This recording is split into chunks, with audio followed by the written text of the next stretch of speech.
नमस्कार दोस्तों, मैं आचार्य के शास्त्री सूर्य ज्योतिष केंद्र पर आपका स्वागत करता हूं।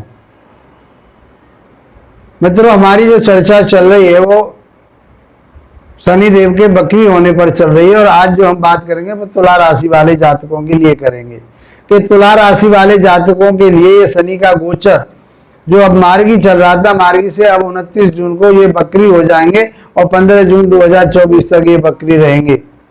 आपके लिए क्या प्रभाव देने वाले हैं, आपके लिए क्या लाभ होगा इनका, आपके जीवन में कितना बदलाव होगा। अब तक आप परेशान रहे थे। शनि देव तुला राशि वाले जातकों के लिए फेवर वाले ग्रह होते, योग कारक ग्रह कहे गए।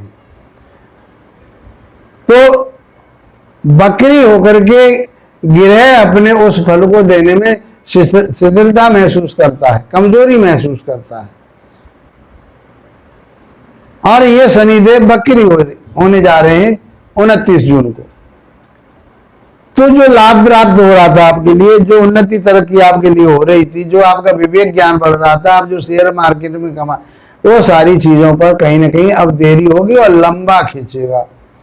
प्राप्त तो होगा, अवश्य प्राप्त हो, डिजायर आपकी पूरी होंगी, मनोकामनाएं पूरी होंगी मेहनत और परिश्रम करने के बाद, क्योंकि शनि देव को परिश्रम का कारक कहा गया है, मेहनत का कारक कहा गया है और आपके न्याय का कारक कहा गया है, जमीन जायदाद का कारक कहा गया है, नर्वस सिस्टम का कारक कहा गया। तो ये समझ लीजिए आपके लिए ये सारी चीजों पर अब ये आपके लिए बेनिफिट वाले थे, आपके लिए ये योग कारक थे।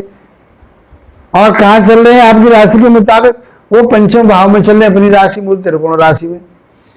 अब बकरी होने का बता चुके हम आपके लिए कि बकरी होना क्या है, कि जब सूर्य से उस ग्रह की दूरी उस अक्ष पर पहुंच जाती है कि पृथ्वी से देखने पर वो ग्रह ऐसा महसूस होता है कि यह वापस आ रहा है, उल्टा चल रहा है, उसको वक्र अवस्था कहते हैं। जबकि कोई ग्रह उल्टा नहीं चलता, सभी अपने मार्ग पर सीधे ही चलते हैं। लेकिन ऐसी स्थिति नजर आती है दूर से दिखाई देने पर कि जब वो जा रहा है और वो आगे को बढ़ता जाता है, लेकिन पृथ्वी से वो जिसको घुमाव पर पहुंचते हैं, जिस दूरी पर पहुंचते हैं, तो ये महसूस होता है कि ये वापस आ रहा है, तो उसको वक्र अवस्था कहते हैं।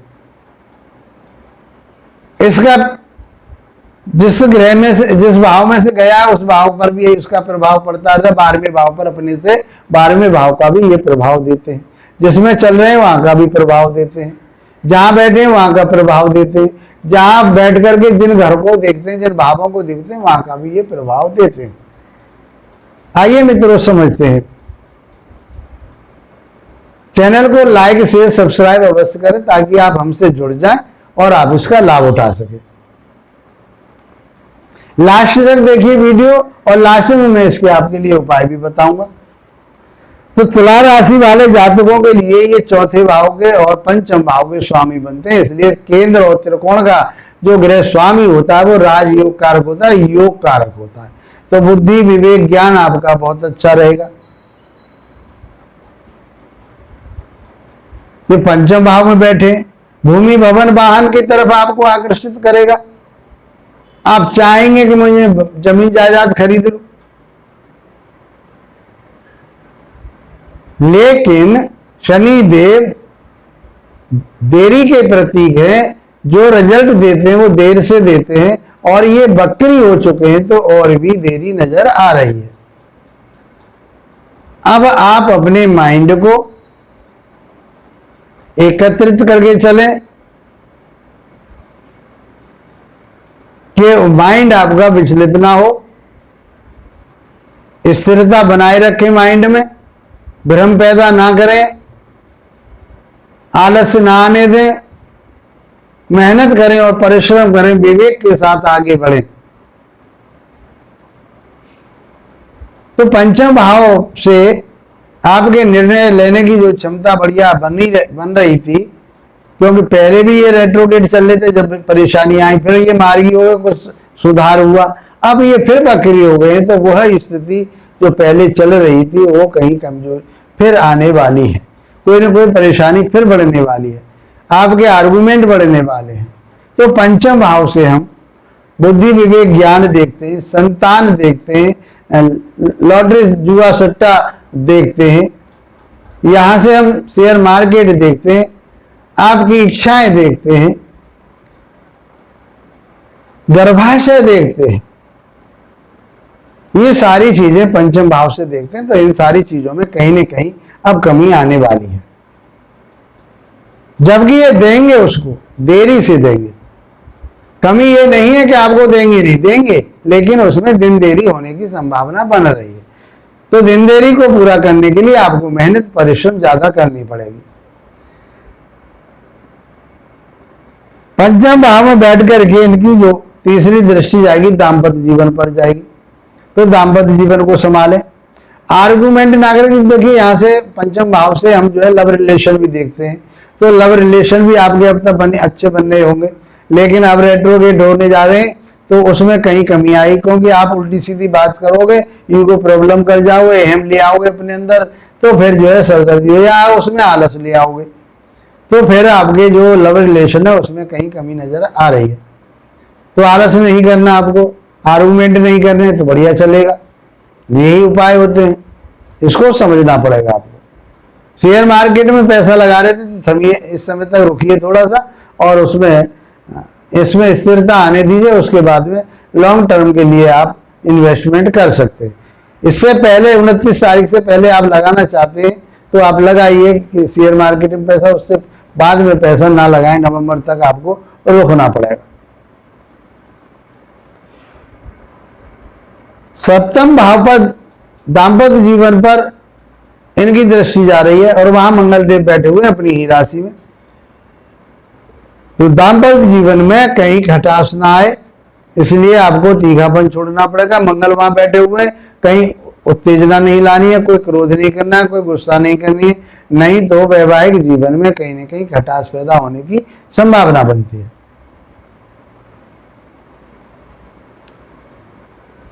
जिन जातकों के लिए शादी में व्यवधान आ रहा था, शादी में परेशानी आ रही थी, हो सकता है इस पीरियड में यदि अच्छे ग्रहों की दूसरी भी दृष्टि आ जाती है सप्तम भाव पर, तो शादी होने की संभावना बनती है।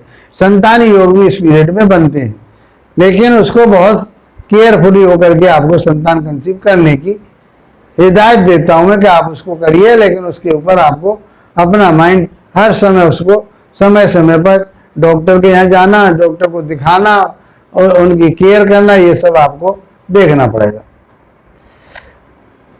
आपको अपनी पार्टनरशिप पर भी यही बात का ध्यान रखना, भरोसा दे करके आपको चलना पड़ेगा। ये आप जो व्यापार कर रहे हैं उसमें आपको मन लगा करके आलस को त्याग करके आपको काम करना पड़ेगा। अपॉर्चुनिटी मिल जाएंगी आपको अवसर तो मिलेंगे, लेकिन उस अवसर में कहीं उदासीनता आई तो मैं समझता हूं कि अवसर हाथ से जा भी सकते हैं। लंबी यात्राएं करेंगे, उससे आपको लाभ मिलना चाहिए था, लेकिन सोच समझ करके यात्राएं करें। यहां से बैठ करके इनकी दृष्टि जो जाएगी, वह दृष्टि जाएगी 11वें भाव पर, लाभ भाव पर, बढ़ोतरी के भाव पर, उन्नति के भाव पर, तरक्की के भाव पर, बड़े भाई बहनों के घर पर, छोटे मोटे रोग के घर पर।